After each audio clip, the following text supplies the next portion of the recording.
Folks, Wednesday night, June 14th, 10 p.m. Eastern Standard Time. You know what time it is. It's time for the late night on campus. I'll be your host tonight, Donnie Rightside, here with my partner in crime at Jeff Nadu on Twitter. He is known as the big man on campus. Little technical difficulties with you over there, big man? Yeah, a little, couple. I'm fixing it though. You know, I'll discuss later what happened. I don't even. I'm all over the place right now, but I'm here, ready to go. Excited. A lot going on in baseball tonight, Donnie. Yeah, baseball action here. Good news so far is I did hit another roundtable wager with the first 5 innings over 2 with the Colorado Rockies. They did score 3 in the first 5 innings. The bad news is it looks like my big ticket wager is going to go down tonight, which was the over in that game, which currently sits at 4-1. Multiple chances to get that done after the 5th inning. Nobody could get a hit with runners in scoring position. It happens in baseball. You can't win every game. The only ones you get mad at, Jeff, are the ones that you don't give yourself an honest effort and a chance to win Major League Baseball games. Pittsburgh and Colorado had every chance to do so, but just kept lighting themselves literally on fire here. So it looks like that one's going to go down. But hey, that'll leave me at 2-1 on the week, and we'll head towards the weekend, see if we can make some hay there. How about your night tonight, Jeff? How you doing out there? Yeah, you know, you can't win them all, Donnie. I'm doing well. I'm had a little dinner here. I was on the beach a little bit earlier. I'm going to head over to the casino, meet one of my boys after this. Looking like a decent night. However, I'm kind of in the same boat as you, my friend. Teams can't, and we're going to get into it. We'll get into all the games. Yeah, connection may have froze up there on Big Man. I know he's trying to work out of a different outlet there down at the Shore House. So we'll keep the show going tonight. But welcome to the chat box there. You know, Jim Beams out there, Robinson, Lauren, Dylan, Thom Marino. Everybody, thanks for tuning in. Big Man's line will get cleared up here in a second. You back, Big Man? Yeah, I'm here. There you go. Lost you for a second there. Go ahead. I'm sorry. What were you saying? No, we'll talk a little football. Actually, we'll kind of build on just kind of what we were talking about on the roundtable. We'll go over some calls as well. Lot to do tonight. But, Don, before we get into it, I'll let you know what happened before I get on the area, right? Go ahead, man. So it was like 9:56. I'm getting the stuff behind me. I'm getting the lights on and doing that kind of thing. And I didn't know this, and I don't know about – my dad's a builder, right? He built this house last year. And – Donnie, at your house, like you have obviously 2 the extensions, the plug-in. Yeah. So you have 2 sockets, right? Down here, down here, the top socket is programmed to the light switch, and the other one is just, So I had that internet thing plugged in. I keep hitting the fucking switch and turning the whole thing off. So I had to reroute the whole router. And I'm like, typical. I do this at 9:56, and it takes 7 minutes to get started. So that was kind of the problem for the late start here tonight. But we're on, ready to go, Donnie. Yeah, kicking it go. What we'll do is we'll zip down the Major League Baseball card. We'll touch on, again, some football. We'll get to some phone calls. So a lot of fun, a lot of action that we can have this evening. So, again, thanks for tuning in, everybody. Let's take a look to see what we have here tonight. Some games that currently – actually, let's go over the ones that have finished already. Kansas City and San Francisco today. Hamel. 7-2 winner over the struggling San Francisco Giants. Johnny Cueto, got touched up a little bit early watching that game. If you saw it there, balls were flying. Kansas City offense now coming to life. I actually like, Jeff, the way they restructured their offense a couple weeks back by throwing Merrifield in the leadoff role and backing him up in the 2-hole with Bonifacio. Seems to flow much better now, getting back to that Kansas City style of baseball. If they can only get some pitching, which, hey, they did today, might be a decent team looking at down the line for sure. And Donnie, you look all of a sudden, this Royals team 1-5, pretty good group there. I mean, you look at, obviously you mentioned Merrifield, Eric Hosmer sitting 315, Moustakas is playing good baseball. He's giving you your power. They're playing well right now, the Royals. I can't knock them. They obviously will have some problems with pitching, but overall, look, they got to Cueto today, and the Giants continue to not hit. That's kind of the story of – actually, they did hit today. They just couldn't get runners in. 2 for 10 runners in scoring position, 11 left on base. The story of the year for the Giants. Nice win for the Kansas City Royals today. Yeah, no doubt about it. Next up on the docket, Jeff, how about Atlanta and Washington? Tehran goes on the road. He's just thankful to be out of SunTrust Park. They pick up a 13-2 winner. Bats stay hot for Hot Atlanta here in Washington. Yeah, this was one that, Donnie, I know you and I talked about. I'm not a big Roark fan. He's not really a guy I'm interested in. And, Donnie, look again, this bullpen has issues. They gave up, I think, 6 runs in 1 1/3 innings. I mean, look, Donnie, is there any worse bullpen in the major leagues than the Nationals? I mean, Yeah, they're really struggling. I mean, they got guys just making up injuries, getting sent back down, bringing guys up from AAA and AA. They can't seem to get it right, and it's their own fault. You're right. You talked about it earlier. Just having one arm there. We've seen how Major League Baseball teams, especially bullpens, can break down. Case in point there is just with the Baltimore Orioles.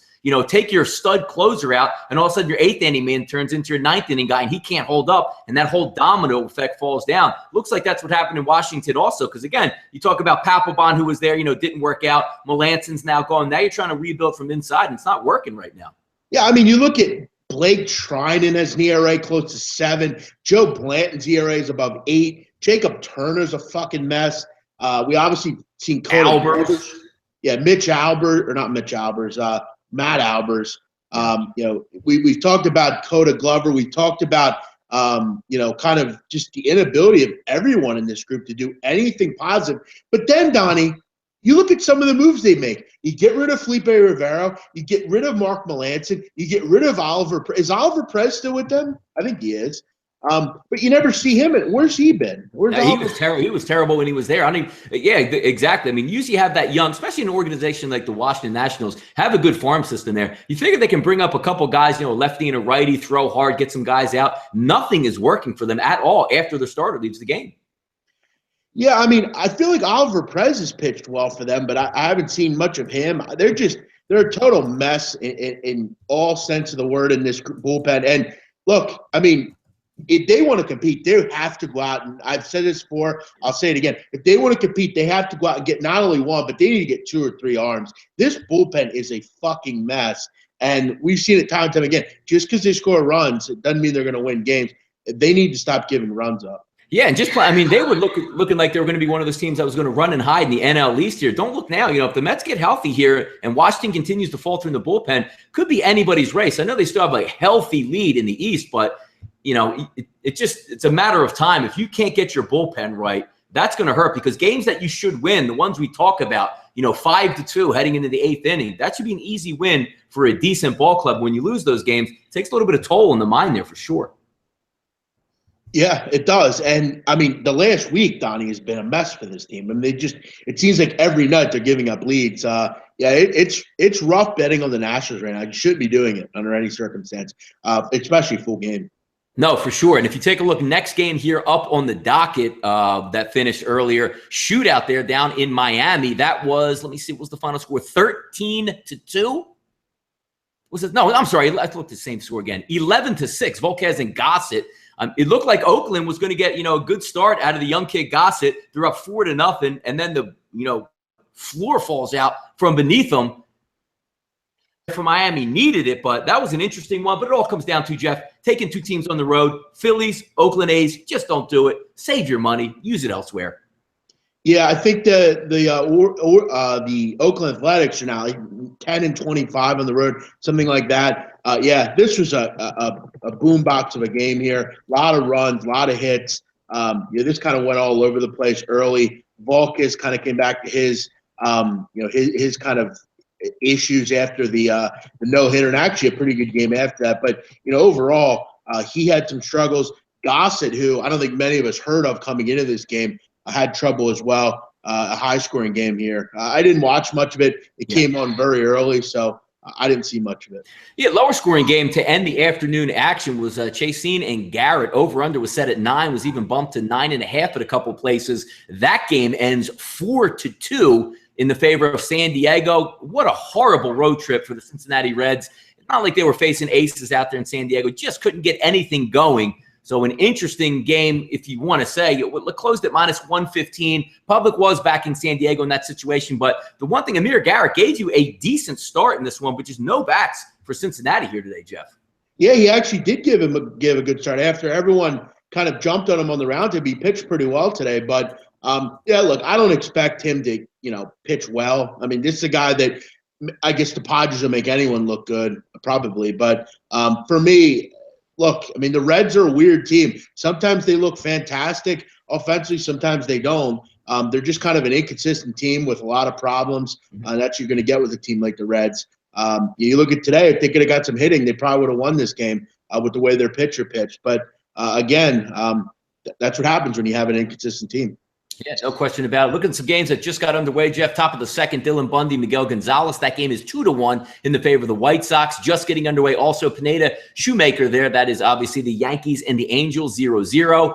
Looking at the game, which I had, it's 5-1 here in the top of the ninth inning. So long way to go. You'd have to get 9 runs.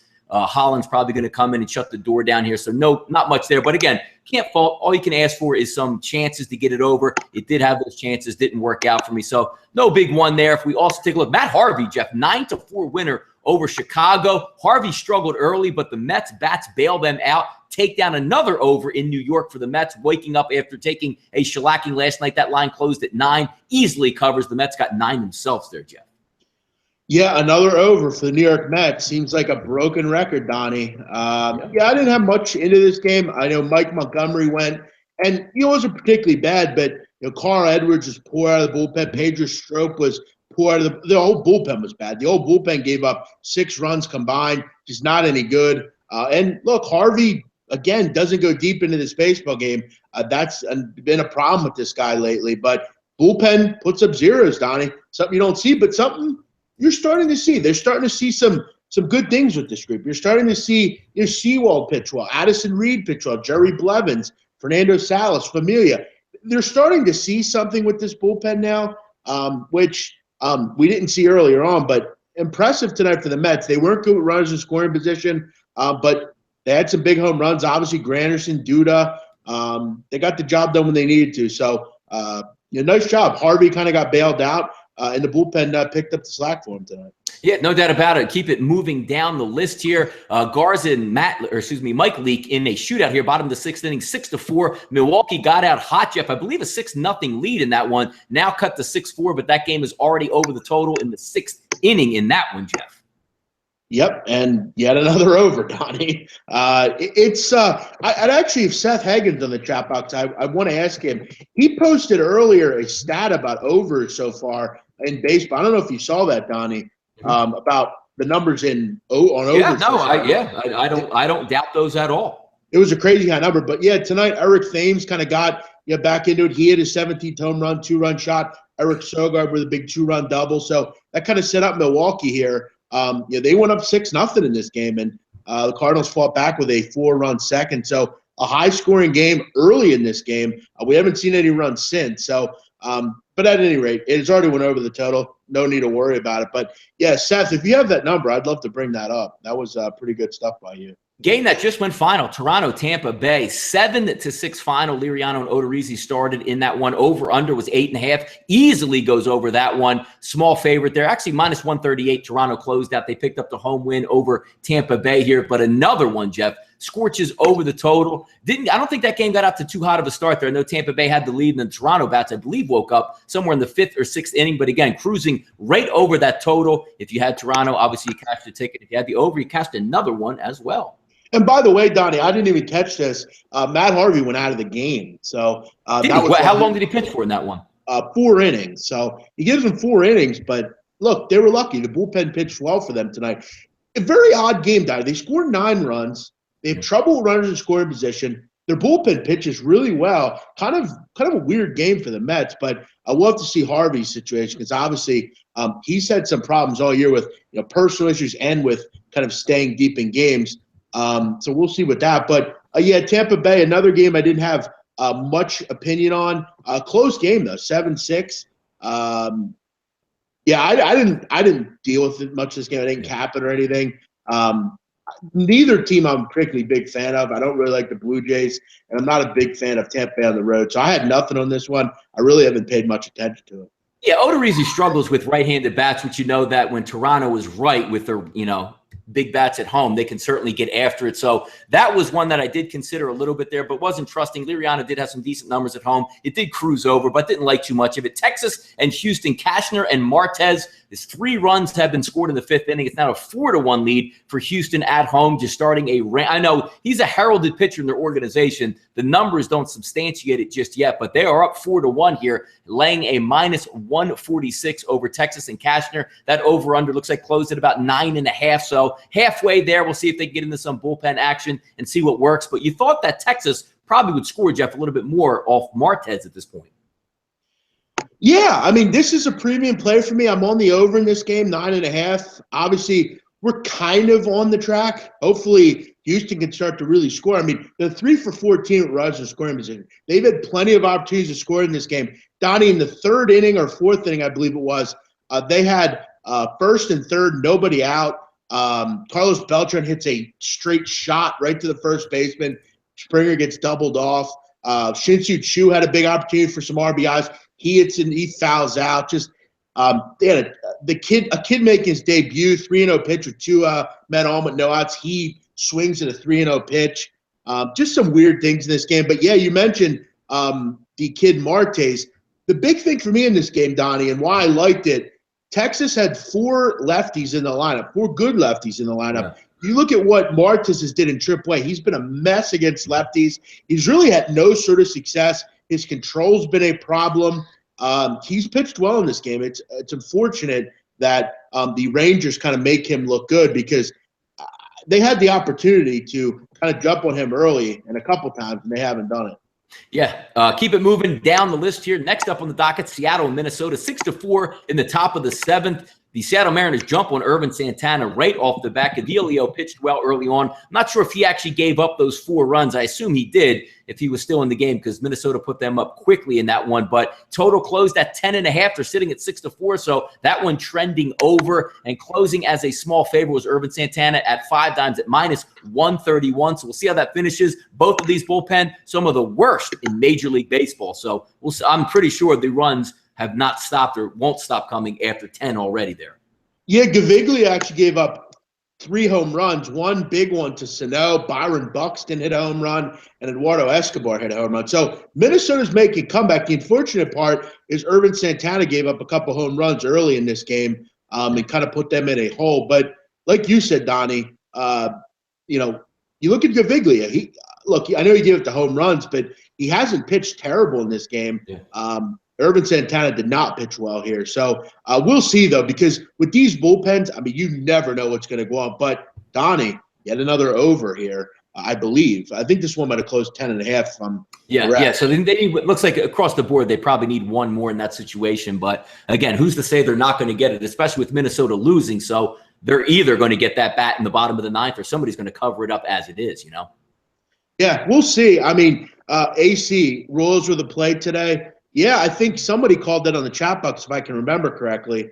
Might have been Teddy Covers. Great call there. Thoughts on McGregor Mayweather? I'll get into that a little bit later. Has anyone mentioned the conference? No, we haven't talked about that yet, but we will. Loose cunt. I think McGregor will hang. I think you're an idiot.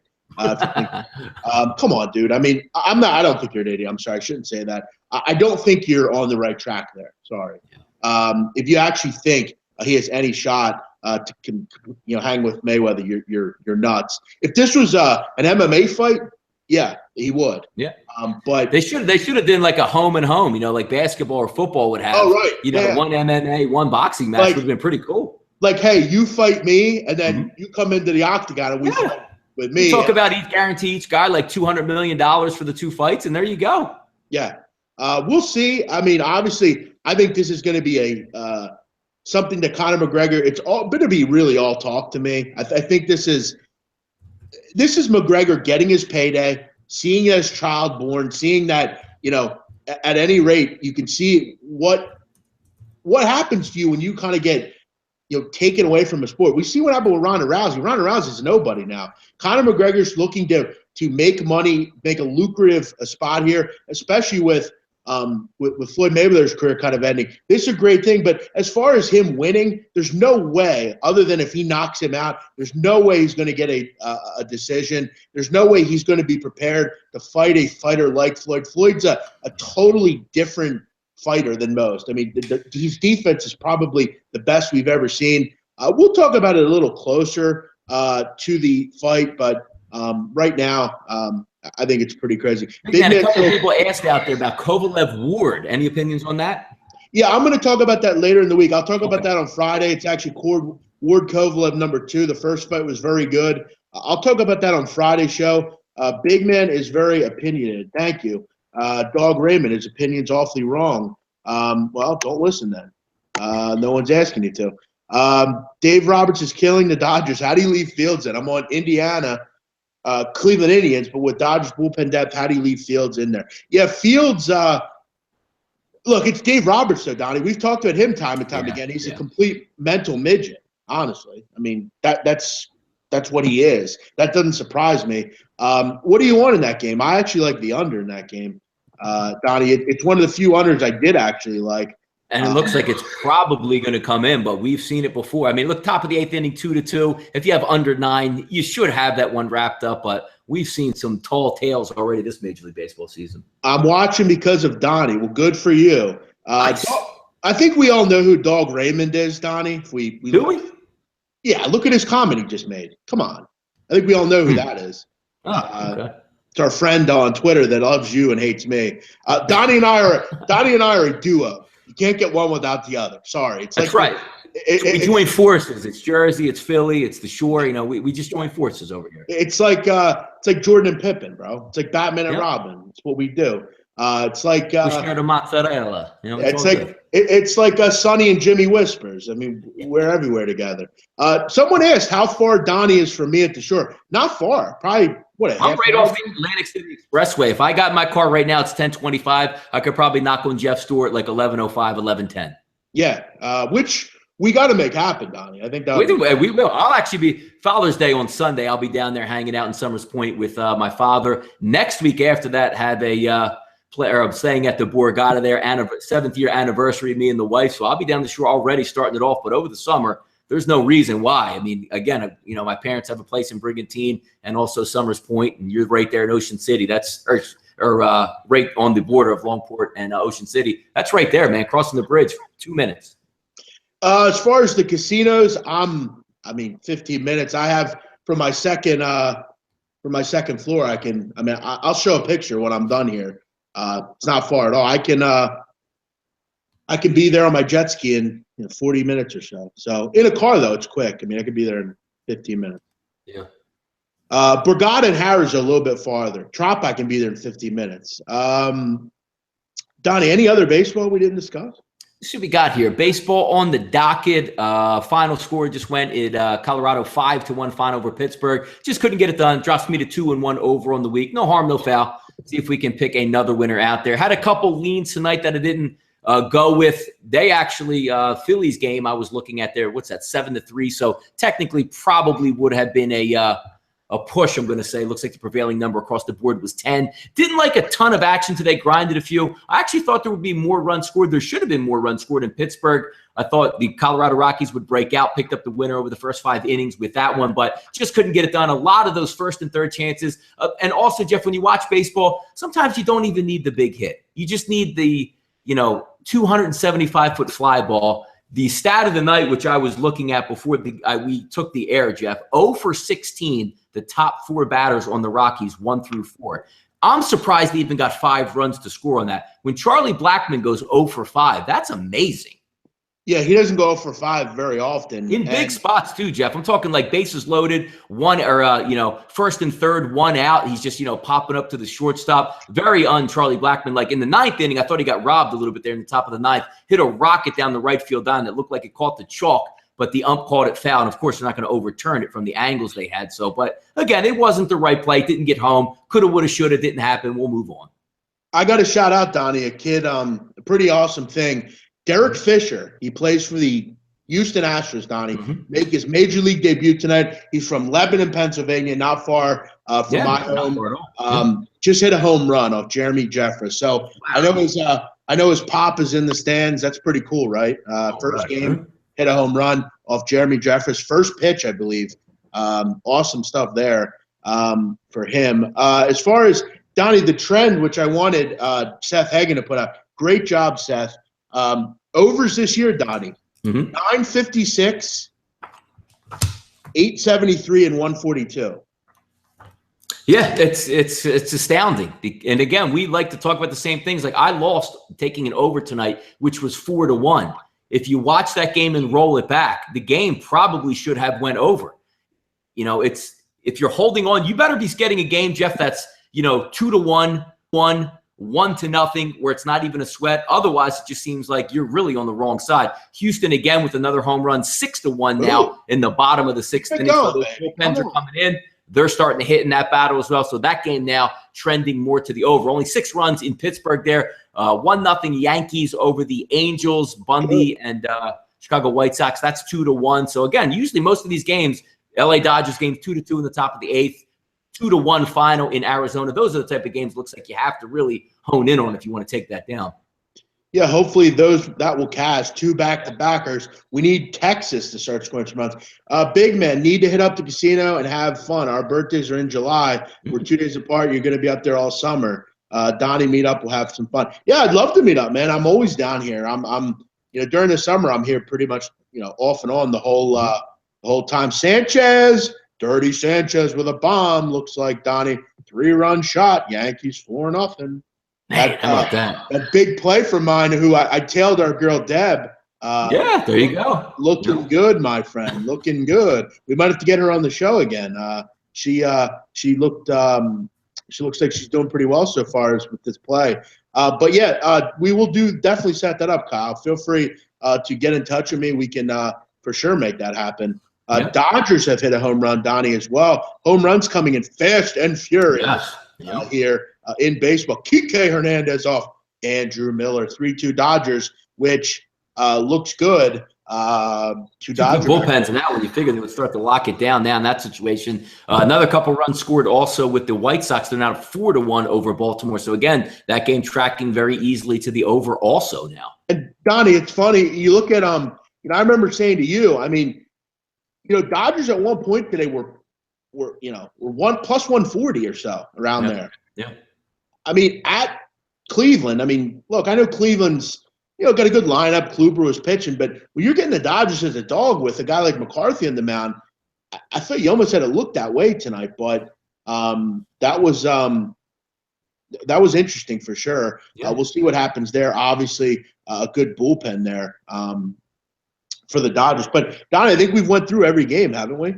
Yeah, I don't think there's anything left on the board there other than the stuff that's currently going on, which we did recap. Not too many finals coming in just yet outside of the Pittsburgh game. But, yeah, and it looks like another one tacked on there for the White Sox, now 5-1 in the bottom of the second. That's 6 runs. Over-under looks like it closed at 10 in some spots, majority at 9.5. So they're moving up the docket there as well. Bobby talking about hiring a stripper, cuz you don't need to hire no stripper for me. I'm not worried about no stripper, man. I get my own chicks. I ain't worried about all that.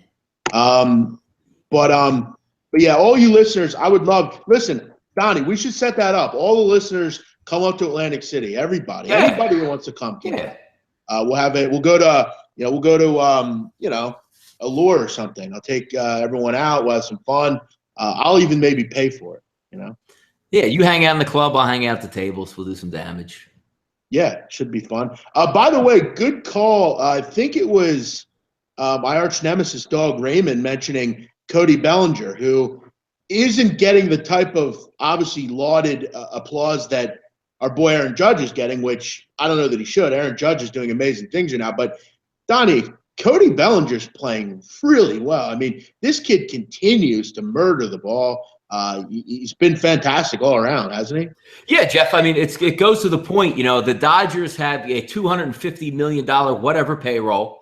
It doesn't matter. A couple guys go down. They always reach down into their farm system and pluck somebody up and say, hey, you know what, buddy? You got some talent. Let's see if you can sink or swim. And he's turning on the gas and he's blasting home runs out. He's going to be really hard to send down once everybody gets healthy on that team. That's what real organizations do. Yeah, no. And you're totally right. And that's why teams like the Dodgers win. Again, we can talk about their playoff stuff, but that's why they're always relevant. That's why they're always around, because they do this kind of thing. If you take a look at it, Jeff, are the Dodgers worried about Bellinger becoming a Super 2 free agent? You know what they say? Hey, Bellinger, you come up and hit 30 bombs for us, we'll pay you $200 million. Get after it, kid. When other organizations go, my God, if he reaches free agency 1 year early, we're done. Enough. That's hilarious. You're totally right. Baltimore might be the worst team in the American League. They do nothing well. That's a bit of a stretch. I don't know if they're the worst team in the They American have some talent. They're just in a tailspin. That's all. Oakland's bad. The Angels are bad. The Mariners are bad. The Royals are pretty bad. I mean, look, I don't think you're that far off, though. They're not good. I don't think they're good by any stretch of the imagination. I think the fact that they're pretty much 500 is amazing. I think it's a lot to do with their home record and, early. But, yeah, look, right now, their lineup's terrible. And right now, they are a really bad team. They might be one of the worst teams in the major leagues right now. Are they long-term? I don't know. But, Oakland's – I wouldn't take Oakland over Baltimore. There's probably 3 or 4 teams, but I think they're definitely among they're definitely in the bottom 10 in the major leagues, if you ask me. People are asking me to pay for a flight. I don't know if I'm going to pay for everyone's flight, but if you can get to Atlantic City, I'll pay for you to go to, the strip club or something. We'll definitely make that happen. But we'll see what happens. Donnie, I do want to ask I meant to ask you this because we actually, for whatever reason, I played this call with Joe Duffy on Friday. We had a caller call in and ask about the Eagles, and basically his expectation was he thought they could win 10 games this year. And he kind of asked us our opinion. Duffy and I both kind of agreed with him. And, you look at this team, I mean, and I'm not going to harp on this. I know I'm kind of getting feverishly ready for football. I know you are as well. And obviously we like the Eagles, and I think a lot of the listeners like the Giants or the Cowboys, and that's always kind of relevant. Yep. The caller mentioned 10 wins. Look, I think there's a lot of good things about this team right now. Obviously, Carson Wentz, who kind of came into his own in his rookie year. I think this offensive line's as strong as it's been in years. I mean, you look at, back to the days with Jermaine Mayberry and Trey Thomas and John Runyon. You look at this offensive line all of a sudden. A lot of depth. I mean, a lot of guys on that line with Jason Peters and Brandon Brooks and Kelsey, who, look, I'm not a big Kelsey fan. We all know that. But, overall with Lane Johnson back, really good offensive line. Offense will be fine. I mean, they have the running backs. They have the receivers now. But the defense is – running back, they're legitimate on offense now, sure. But the defense is obviously the problem, Donnie, and it's going to be an issue with this secondary against the likes of Odell Beckham and Des Bryant and, everyone in this NFC East that you're going to have to see twice a year. Yeah, they're very strong at linebacker, a really good defensive line. So that's going to take some of the pressure off. Fantastic at safety with Malcolm Jenkins and McLeod back there. But, yeah, they're young and they're green at corner. What they're hoping for is obviously the future to turn out to be Sidney Jones, which if he doesn't get hurt, he's probably a top 10 pick. So you're hoping that he gets back, off the Achilles injury, which the good thing, it wasn't a complete rupture or tear of it. It was just, some damage done to it. They repaired. Looks like he's probably going to play this year and be put on the PUP, that post 8 weeks, week 10, week 11, somewhere in that range. But there's no doubt about it. Cornerback's the weak spot. Great depth at wideout now. Good tight ends. Good offensive line. Young quarterback, probably going to take another step forward here. He probably played, Jeff, with the worst weapons of any NFL quarterback has ever had to deal with anywhere at any time. That ain't even included the San Francisco 49ers last year. So now he's actually going to have some targets to throw to and still had a decent season last year. So things are looking up for the Birds. Schedule's kind of tough, and you never know how it works out, but they're in a much better spot than they were just a year and a half ago. But, Donnie, it's hypocritical by this ownership to say, we think we can compete right away. We're going to get in weapons, but we're not going to sign them to any long-term deal. So we're not going to have them long-term. And you can always work that out. NFL's a year-to-year league, which is the great part about it. I know, but then you're going to also draft a guy who's not going to play this year. What was the thinking pattern there? It doesn't make any sense. Why not go out and get, a Awuzie from Colorado, who the Cowboys took, or someone like that, where he's going to come in and play right away. I don't understand the thinking pattern to when you need quarterbacks. Why you draft a cornerback that's not going to play this year. It doesn't make any sense, especially if you think you're going to compete right away. But, Donnie, I'm excited for this season, obviously. Someone mentioned on the chat box, I believe it was Stowe Marino, because he has some vendetta against Jason Peters. The reason they signed Jason Peters today to an extension, it's only a 1-year extension, is to make Jason Peters happy. Jason Peters wanted to skip voluntary workouts. The Daily News, Donnie, wrote a great article today on Jason Peters. And look, Peters wanted to restructure. He wanted to feel comfortable going into another year. He doesn't have that many years left. We all know that. He's 35 years old. He's not a guy that's going to be there for a long time. But he can't go into the year to year, thinking, are they going to release me? What's going to happen here? I like the move by the Eagles. They sure up a position that Jason Peters has been an all-pro for a long time. He's still got 2 or 3 years left probably. They can groom Vitae behind him. I'm really happy with this offensive line right now. I really think that's something that they've struggled with. And you look at right now, this is the best offensive line they've had since the John Runyon days. Yeah, I mean, to back up your point on that, I listened to sports talk radio all day today driving around Philadelphia, and you had some knuckleheads call in, well, why did you give him money? You could have just paid him the $10 million and cut him. If you really break down the solution, I did hear some good points out there, and they all make a lot of sense. When you have a left tackle, and he's a good left tackle, he's been here almost a decade, Pro Bowler. By the time it's over, Jason Peters is probably going to be a Hall of Fame offensive lineman. There's no questioning that. He protects the blind side of your future star quarterback here. Why would you want a guy that says, all right, the Eagles told me they're not going to restructure. So what happens, Jeff, in week 5 when he goes, you know what, I'll probably just hang him up at the end of the year anyway.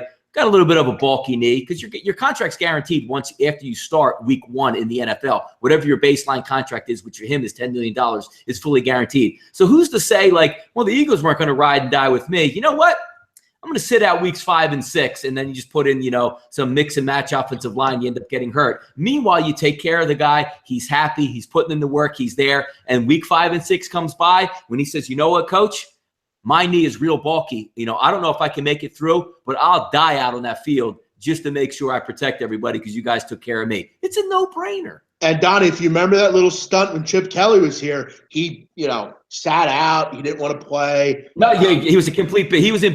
Jason Peters was in bitch mode that year, and you can't even fault him because he's just saying, "We suck. You're running me into the ground. This is not what I want." And now you're getting more back to Jay. We know how important you are. Let's take care of you because I know you're going to take care of me. It's how the world works. He's an all-pro. He needs to be on this team for several years to come. Yeah. He anchors that offensive line. You throw Lane Johnson to the other side, Brandon Brooks, Jason Kelsey. They have they signed Chance Warmack in the offseason, a great signing as well. They have plenty of options. Yeah, I mean, they're really deep in depth. And it's great. Like, we're talking Eagles football. Like, we can flow in this for a couple hours when there's a lot of NFL, other type of teams, fans out there, which we're going to get to everybody. I mean, just wait around for football season, and it's going to be endless topics and tons of fun. We're talking football in June, in the middle of the night here on the East Coast, in the summer, a lazy night. Just wait till football gets cooking, man. We're going to have a lot of fun.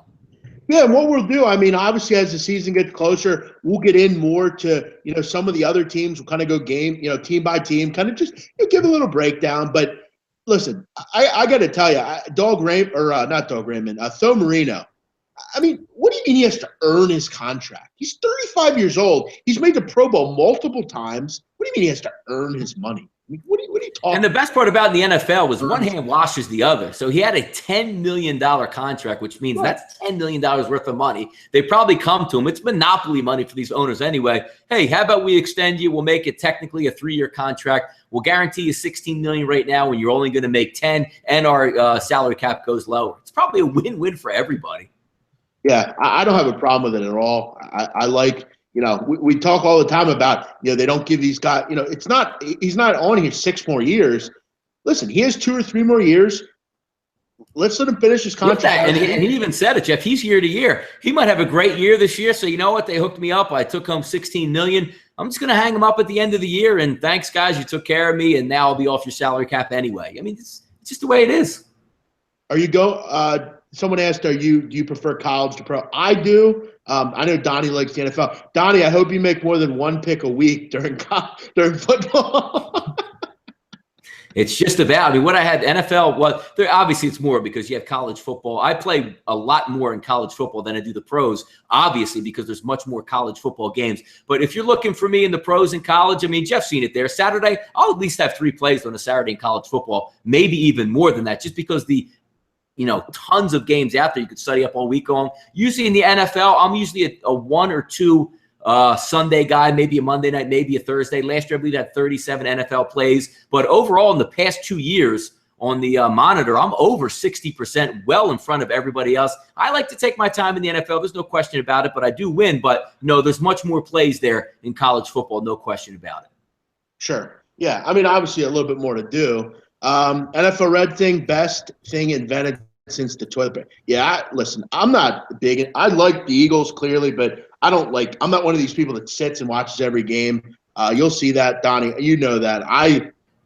I definitely like the NFL. I'm not in love with it like some people, but it is a very good idea. I mean, whoever created it is a very good point. Donnie, I do want to kind of just say one or two things about a conversation today on the roundtable, obviously with the AAC, talking about that. I thought it was a good discussion. I do want to point out, I'm really high on Houston. I really want to say that. I like the quotes from Kyle Allen. I like what he's kind of saying, and kind of what that coaching staff's talking about. They bring back a lot offensively, bring back a pretty good defense as well. I'm not that high on UCF. I know a lot of those guys were. I like Scott Frost. I like that offense. Mackenzie Milton's going to be a good player, but listen, defensively they're not very good. They're going to have some problems with that.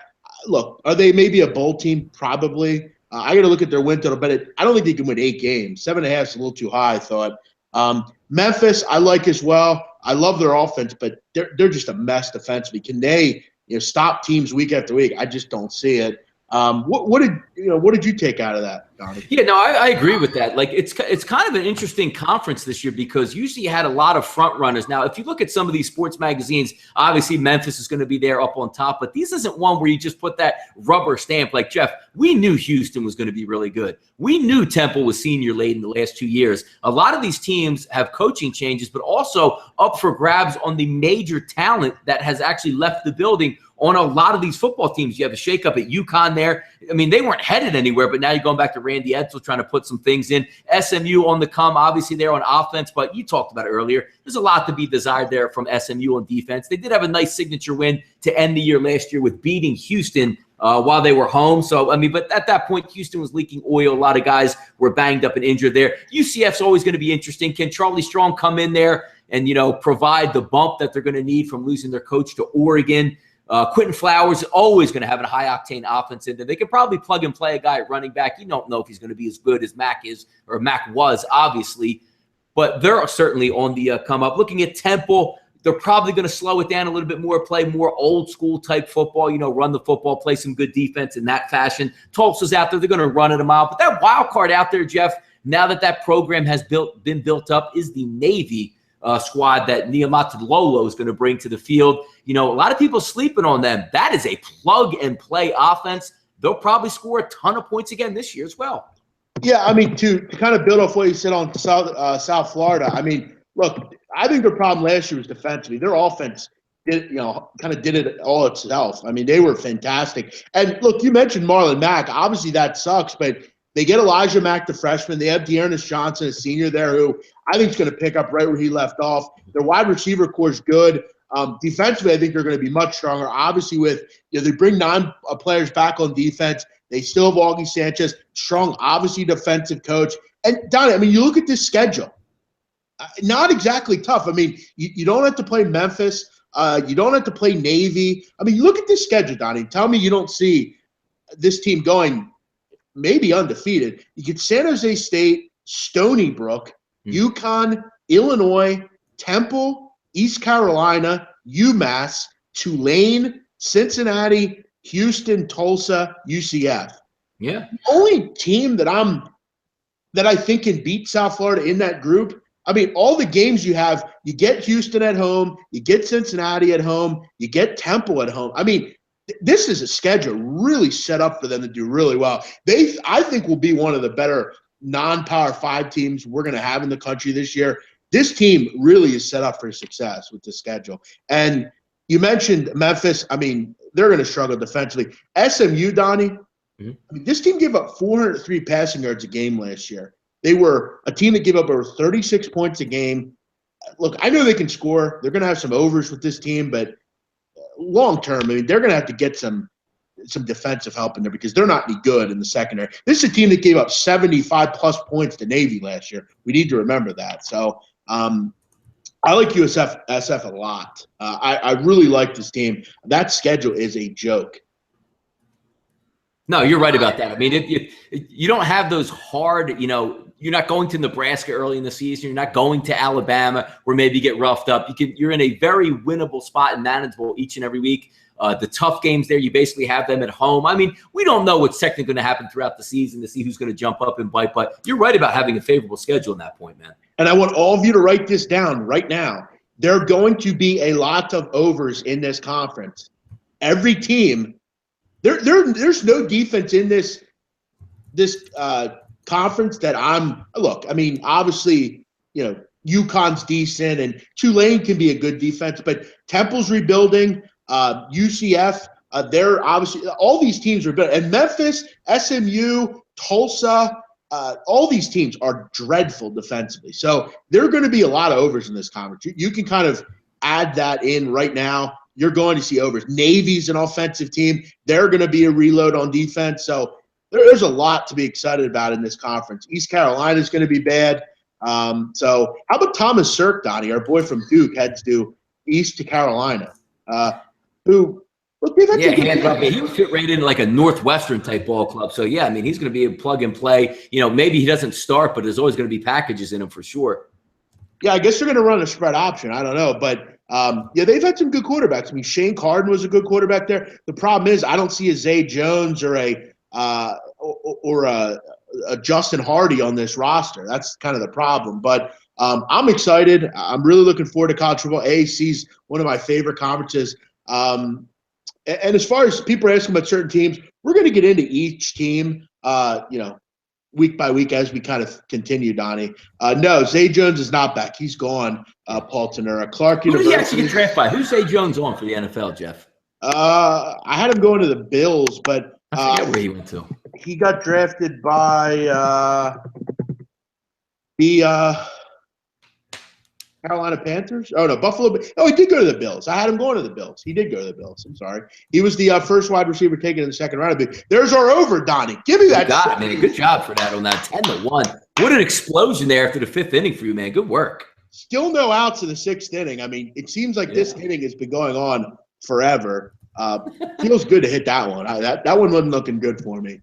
But I'll take it, Donnie. I'll be the winner tonight on the show. I know you worked hard for it.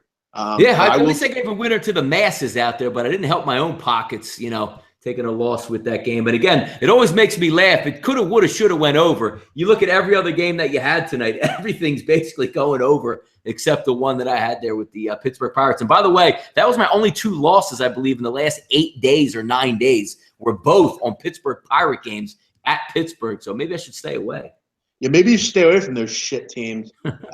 Zach Jones in the building. Welcome in, Mr. Zach. Yes. Donnie, let's get into some voicemails. You want to do that? Let's do it. Yeah, get in it. Let's go. All right, we got plenty tonight. So let's start it out here with this one. What's up, guys? What's up, big man? This question is actually directed towards the big man. No name here. You tweet a lot about shows and movies. You use a lot of GIFs that are movie related. That got me thinking. Name some of your favorite TV shows, and then give me maybe like 3 favorite movies. Me personally, I'm a Godfather guy. Love to know what you guys think. Have a good night, guys. Yeah, I mean, what was the movies that he went? Go ahead. I missed that. What was the movie? He said he's a Godfather guy. But as opposed to what, though? He's just saying in general. He asked, like, what? Okay. He said for me to list some of the movies I like. Yep. Look, I mean, I'm pretty much a mob movie guy. I mean, I love crime and that kind of thing and drama. My favorite movies list-wise, I mean, my favorite movie ever is A Bronx Tale. I mean, that's always going to be my favorite movie. It's a perfect piece of cinema, amazing movie. I love The Town. I think that's a great movie. I've mentioned that. Great movie. You're right. Mr. 6 Inches, baby. Yeah, with Ben Affleck. If you haven't seen The Town, I really recommend it. Yeah. I actually really like a movie Donnie HBO did in '96 called Gotti. Armando Assante played John Gotti, and it's one of the true amazing acting roles by Armando Assante. Armando Assante is such an underrated actor. He was absolutely fantastic as John Gotti. It's on YouTube. You can watch it for free. Fantastic movie about John Gotti. One of my favorites. Green Street Hooligans. The Notebook is a favorite of mine, Donnie. I love The Notebook. Get the hell out. Really? Yeah, I'm a big fan. I never saw The Notebook just because I refuse to, because it just sounds like it'd just be everything I'm against in life. I've made it clear. I like what I like. I think True Love is beautiful. I really do. And I think, I'm telling you, you should really watch it. I'm just being serious. It's a true story, I believe, based on a true story. Watch the movie. It's really good. I'm not even kidding. It's very good. By the way, someone earlier I mentioned, Blake Lively was very hot. Yes, she was. That's a good point. I'm a big accent guy, and I loved her in that. She was great in that shark movie. She looked great in the shark movie, whatever that one where she was stuck on the rock with the shark that attacked her. She was badass in that movie, man. I'll tell you what, Donnie, another woman in a movie, the chick in Wolf of Wall Street. I don't know what her name was, but yeah, what is her name? It's she was in the Suicide Squad too. Yeah, that chick was dope. Fuck You, I'm Millwall. Yeah, Green Sheet Hooligans, amazing movie. One of my favorites for sure. Rounders, we've talked about. I love Rounders. As far as TV shows, The Wire, Sopranos, Oz, Jersey Shore was a very good show. I thought I liked it, but mostly HBO shows. Power's very good. I like Billions. A pretty premium channel kind of guy. Veronica Vaughn and Billy Madison was hot. Yeah, she was. Very good call. I think that was the only movie I've ever seen her in. BMOC likes chick flicks. I do. I'm not gonna lie. I'm very in touch with my feminine side. I have no problem. Margot Robbie was her name. There you go. Yeah. Yep. Wolf of Wall Street was the worst movie ever. I don't know about that. Stop. I could watch that movie again. It was enjoyable. It was very good. A little long, if you ask me. Ballers. I like Ball. I'm not in love with Ballers. It's okay. I like Ballers for when it comes on. It's sort of like mindless entertainment, which is only a half hour, so I can do that. Donnie, I wanted to ask you. Did you see The Night Of? I did. The night. I know the title. Remind me what the movie was. It was on HBO. Yes, of course. Yep. I was thinking movie wise. Loved it. James Gandolfini was actually supposed to play the role of the lawyer too. How about that? Yeah, I'm actually rewatching The Night Of. I watched it when it was on. I loved it. If you've not seen The Night Of on HBO, fantastic. Really well done. John Turturro is fantastic in it. Riz Ahmed, who plays the main character, fantastic as well. Really, really good show. I really enjoyed it. That's one I would take a look at. So obviously a great call there. That was really kind of something we needed to talk about. Pineda getting Habert on the road. Yankees sucker better than night. Well, thanks. We'll see what happens. Yeah, we'll see. I mean, look, the Yankees are hitting. We'll see what happens in that game. Yeah. Lauren wants lunch on me. Yeah, let's set it up, Lauren. I'm all in on that. Silicon Valley, never seen it. Band of Brothers was very good. Good call. Khalif Browder story, I've seen that. Very good also. That does remind me of The Night Of. Let's jump, Donnie, to the next call here. Yes, go ahead. What's up, gentlemen? This is Robinson Yepis. Just wanted to talk a little bit about the Seattle Mariners. Seems like every time I go against them, they win. And then, when I go for them, they lose. And they make me feel unsure. Because I actually really want to win this SBR contest. And they keep pushing me back.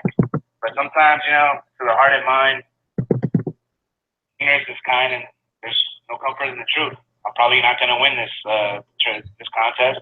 And there's going to be no Latino on late night on campus. Just wanted to talk a little bit about the Mariners. They suck. And that's it. Great call. Struggling with his Mariners out there, Jeff, huh? Yeah, all I'll say is, Robinson, estés bien, eres bueno en esto. You'll be fine. You're good at this.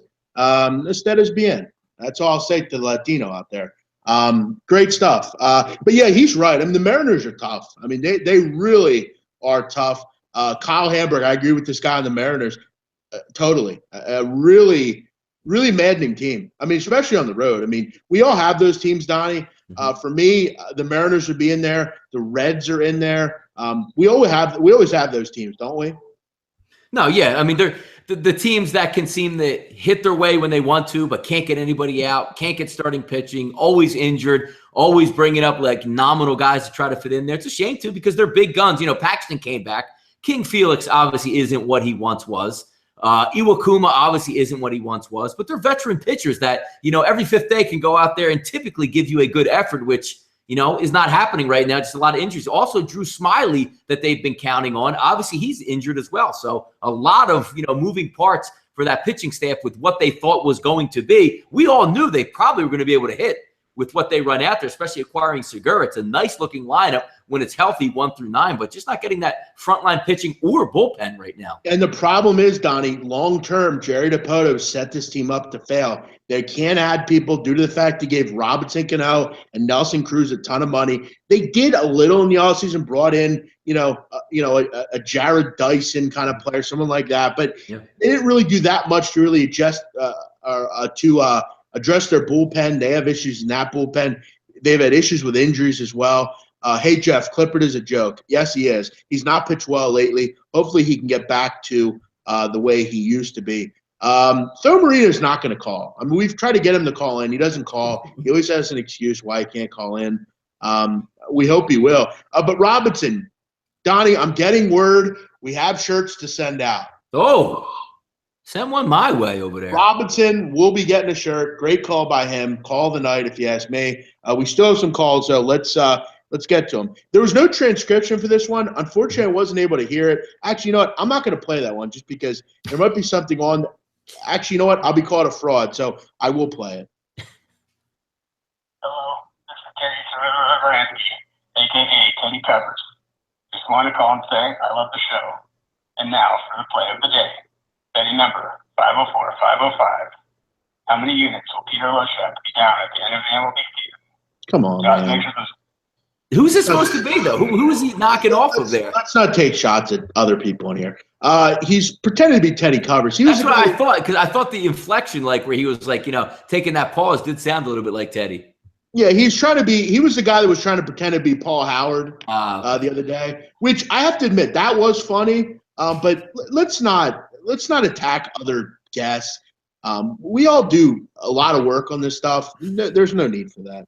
Let's get to the next one here. Hey, Donnie and Jeff. This is Juan. Just want to vent a little bit. Just want to, give everybody, one rule is to make sure when the games are coming on. Because my dumb ass, I'm thinking the Royals and the Giants game comes on at 4, and it actually came on like 3:45.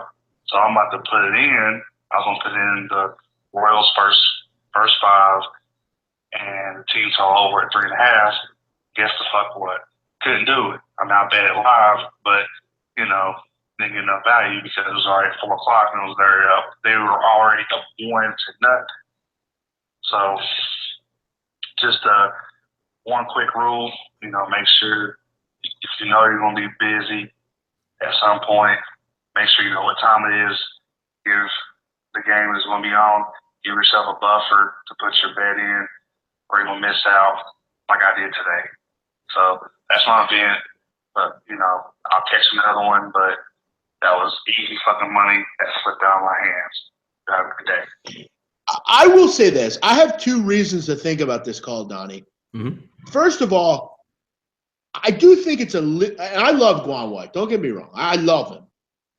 It's easy to say this after it happens, but I will say this. 3:45 is a dumb time for a baseball game. It really is. I mean, you never have 3:40. Never. I mean, you never have that. So I will give him a little solace. Probably should have been 4 or something like that. You gotta feel bad for him. I mean, can't you? Yeah, because the ones that he's obviously making a phone call is the ones where you say, man, I love this game. Let me go home and put it in. And all of a sudden you look at the score, you're like, it looks like it's going to be an automatic winner, and you miss that. I mean, that's pretty rare. But yes, you do have to know what the times are, know when the games are. It's very infrequent that that's happening. But I can't lie. At times, Jeff, I'll sit at home and I'll cap the entire day, get my play put out. I'm waiting on a line, hey, the line's sitting at 9.5 or it's 41.5 in football, whatever you're doing. Go out, do a couple things, come back, the game kicks off and watch.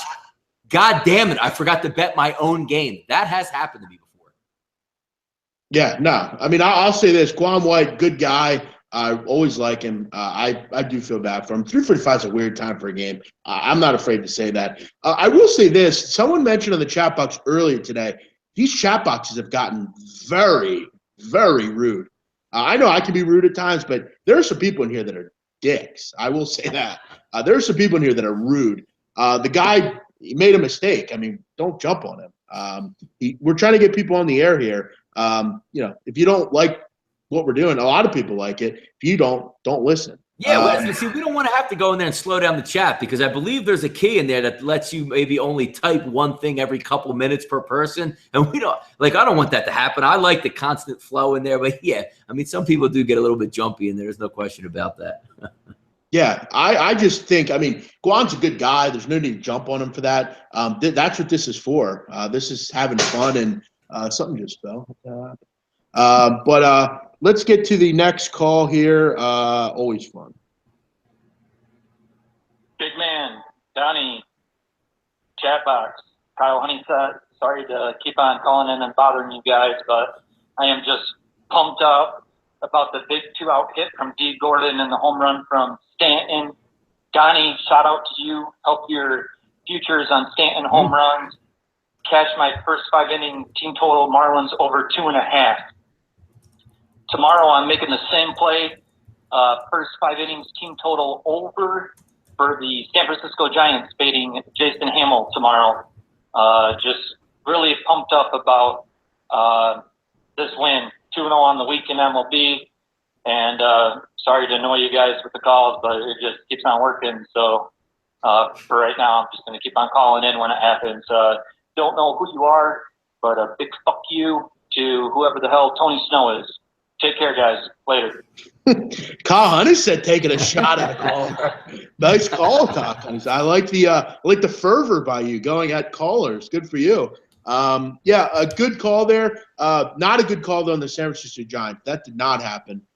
People faded Hamill, and he bit them today, Donnie. Yeah, he did. I mean, that's an interesting. Kansas City was a little bit underpriced today, as you could see. I wasn't man enough to jump on Kansas City in that situation. But Johnny Cueto isn't the lockdown pitcher anymore, and certainly that San Francisco offense can go cold, which they did today. So nice pick if you had Kansas City on the road with Hamill for sure.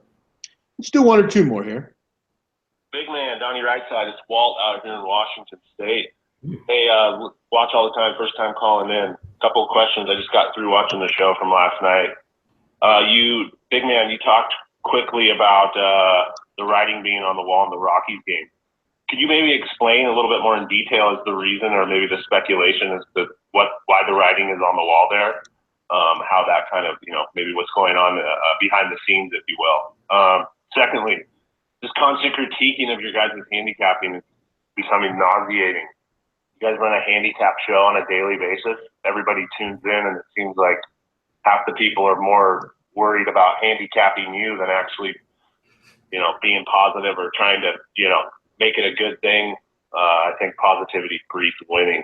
Like I said, it's just getting nauseating. Thirdly, big man, with the Yankees and this unforeseen success of Aaron Judge and the talk of Bryce Harper potentially joining the team, just wanted to hear maybe your thoughts on that and how exciting that could be. Glad to. Oh, we lost him there. Good call by him. Obviously, kind of went a little long, but good call. I mean, he made a good point on, obviously with Aaron Judge. But I think he's talking about the Rockies game the other night, Donnie, remember, where they were – Garrett Cole. I'm trying to remember. It was Garrett Cole, wasn't it? Oh, right, yeah. Where they were getting like plus 120 on the road, and everyone and their mother was on them, and it just didn't make any sense, did it? Kind of the writing was on the wall, Donnie. Why don't you explain that to him? No, it's one. If you follow me, mainly I like to pick on the public a lot more early in the season, like April, September.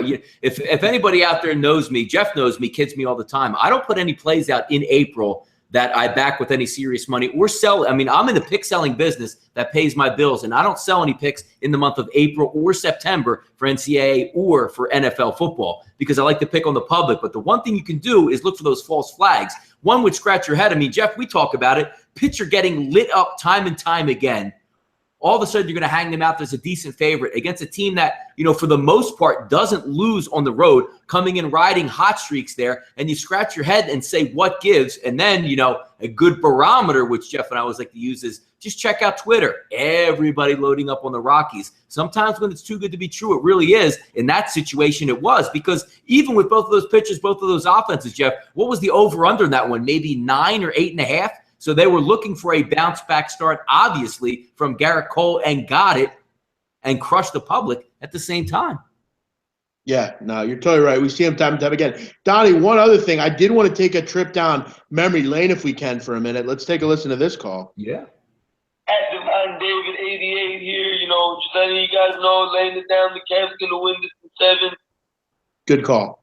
Cavs in 7, baby. How'd that work out? That'd be in the Hall. That's a Hall of Fame of calls right there for us. Yeah, how'd that work out for you, guys? We got one more, Donnie. I wanted to get to this call. It was a nice call by this guy. Let's give it a listen. This is Eugene Jones. A big Detroit fan, and I'm sick of them losing all the time. I think they should get rid of Matthew Stafford. He throws the ball away. Somebody keeps, God damn it. So he wasn't even going for the Detroit Tigers. He was going for the Lions. I'm kind of, I don't know, kind of getting sick of it. Detroit's my team. They always have been. And, I don't know. What do you guys say? Get rid of Stafford or what? And I'd like to comment on that Jim Beam. That guy's a douchebag. I think I know who that guy is because he's been saying stuff around the office. Yeah, I wouldn't take him too seriously. Like I said, he's a bit of a douchebag. So, maybe he should save his balls and, go pick somebody up or something, because he's probably a lonely man. Thanks anyway. That's a good one there. The Office? That's pretty good. Yeah, I guess he knows Jim Bean, supposedly. Jim Bean. That's his real name, too. Jim Bean is his real birth certificate name. Jim's coworkers aren't too happy with him. Jim, it's time to hang out at the water cooler and mend some fences with your coworkers. Yeah. Jim, I don't know who that was. That was pretty funny, though. His comments on Matt Stafford, I thought were – I don't know if they should get rid of him, but he does have an issue with interceptions. He does have he's a fantasy quarterback. If you have him in fantasy, you're going to like him. But, Donnie, what do you think about Matt Stafford? I mean, where are you going? Like, it's hard enough just to even get a starting caliber quarterback in the NFL. You can't get rid of Matthew Stafford. You just got to surround him with some better talent, see what he can do. But, again, like, what's your alternative? Do you get rid of Matt Stafford, say Jay Cutler or Tony Romo come play for us? He's the best of what you have, and when he's good, he's really good. But you're right. Some instances, he hasn't been good over the past. I thought he played pretty well last year, though, in a lot of spots. So, yeah, he throws for 4,000 yards, like it's his day job. But he can have a lot of fourth quarter comebacks. Great call, Paul. But not winning anything. So, again, though, I mean, I'll say this. I mean, great point by one of the people here. Who are they going to replace him with? That's the point. I mean, it's hard to find a great quarterback anymore in the National Football League. I think you just kind of got to ride it to the wheels fall. But he's a Detroit Lions fan. I do feel bad for him. They don't win very often. So, I mean, the same thing. Like, the whole Jay Cutler thing. That was the thing for the past 7-8 years in Chicago. Hey, let's get rid of Jay Cutler. What a loser! He's got a cannon. And then you curl up in the corner and go, well, who are we going after? Glennon? And that's who you decided to go after with. And then you decided to move up in the draft and take another quarterback. So the hardest thing to find in sports is a quarterback. Unless you have one, obviously you don't have one. In hockey, you can be as good as you want in hockey. If you have no goalie, your team sucks. So in those instances there, until you find one, you really don't have much going on as a team. When you have a guy who's capable, you're going to use every last effort that you can to try to surround the guy with talent and win, because the alternatives, a lot of the times, Jeff, are much worse. Lions haven't ran the ball in years. I mean, they haven't run the ball since they had Barry Sanders, I feel like. They've been a dreadful running team. You're totally right with that, Omaha 88. They don't have that run game. Obviously, Calvin Johnson retires, so now you don't have that threat. But they don't have a great – you don't have great targets there right now. They have decent receivers. Nothing great there, though. Listen, you got to stick with him, but for how long, I don't know. Donnie, that is it for the calls tonight. Really? Great calls, as always, by the callers. There was some people calling in while we were on the air. Unfortunately, I was doing the play-by-play here, so I wasn't able to. Donnie, just wanted to play one more. Just wanted to make this well aware. Yep, sure. At Divine David 88 here, just letting you guys know, laying it down, the Cavs gonna win this from 7. Good call. Again, great job. I don't know who that was, but tough job there. I had a lot of people talking to me. Oh, Cavs are going to come back. Cavs are going to come back. Take them in 7. I have a Golden State ticket, Jeff. I'm looking to hedge it out because I think Cleveland's coming back. Oh, somebody asked me that. I forget who it was. Someone asked me if I'm hedging. I said, hedging? What? Why would I hedge? They're up 3-1 going back to their place. Why would I hedge? As always, guys, we appreciate you listening. Fun show tonight. Always fun talking with you, Donnie, right there, playing the calls. We got people listening. Like the show. Let us know you like it. Obviously, people come on here. The same people come on. Give us a call. On the chat box, on the challenge, you want to give us a call, 717-220-3358. We'll play whatever. Doesn't matter. I didn't play the whole Ted Savransky call because unless you're talking about me, I'm not going to play calls about other people. It's not something we need to hear. So what Jeff's basically saying right there is please call in and rip him so we can put it on the show. Yeah, call in and rip me. I can take it. Get me on the show. Zach, call in. I mean, you want to call in right now? I'm good with that. We can give you 10 minutes. Let's get the big boss on the phone here. Zach, put your money where your mouth is. Call in right now. I'll send you the link. Stop screwing around here. Get on the air here. Send the link. Just go into the back office there and hit pop in the hangout. I sent you the link. No excuses. Call in. Zach, come on. Where's he at? He's probably running and hiding. He doesn't want to get on the air now. Maybe he's in Escazú at the Grand Casino tonight. Oh, yeah. He's probably putting in his bets to bet box at the Grand Casino. Escazú. As he talks to a waitress in Spanish. Mas or menos. The one before we get out of here tonight. Hey, I'm sorry out there. Every single game went over, feels like, except the game I had. But again, you're going to have those nights. Some nights you're going to have games where you pick a game that you nailed and you were going to bet 4 other games and you didn't, and that was the only one that won. I just feel like the schmuck tonight. Big Man had a nice one there. We talked about it earlier. I knew he was on early, tailing that Houston over 13-2, bottom of the 7th. Didn't even have to sweat it out. I know first couple innings, but lightning strikes in Major League Baseball after the 6th inning. So even if you're sitting on a total and it's 1-0, 2-1 after 5 innings, just wait it out. A lot of times you'll cross it over. Hopefully we'll have some better action for us tomorrow.